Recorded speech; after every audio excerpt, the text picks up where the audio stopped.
Ils ont raison. En revanche, les habitants, M. Kamardine, Mme Youssoufa m'ont interpellé, les deux députés, ils ont raison de le faire, pour démanteler ce camp. C'est ce que j'ai donné comme instruction au préfet de Mayotte. À Cavani, on attend de voir pour y croire.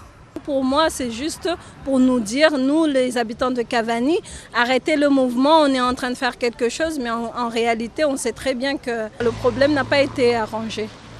Les habitants de Cavani, érigés en gardiens du stade, veillent même sous la pluie. Il faut éviter que de nouveaux arrivants intègrent le camp. Ici, sans papier, demandeurs d'asile et réfugiés se mélangent. Je vais donner comme instruction de pouvoir les rapatrier dans l'Hexagone. Il y a une quarantaine de personnes parce qu'elles n'ont pas resté à Mayotte. On a reconnu qu'ils avaient droit à l'asile.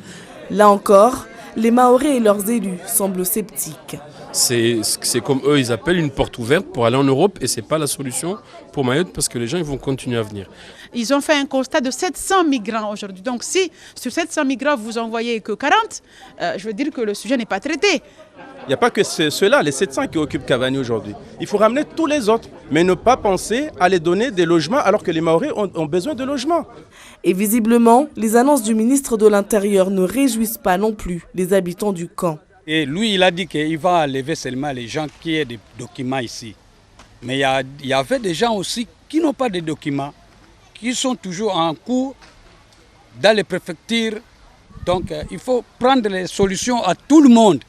Mais à en croire Gérald Darmanin, certains demandeurs d'asile ne sont pas destinés à rester en France, mais cherchent seulement à profiter du système. La nouvelle loi immigration, qui dans quelques jours sera, je l'espère, validée par le Conseil constitutionnel, nous permettra de lutter contre ce détournement fort du droit d'asile, avec beaucoup de dispositions très fortes, très fermes, qui touchent Mayotte. Les Mahorais, eux, sont décidés à maintenir la pression.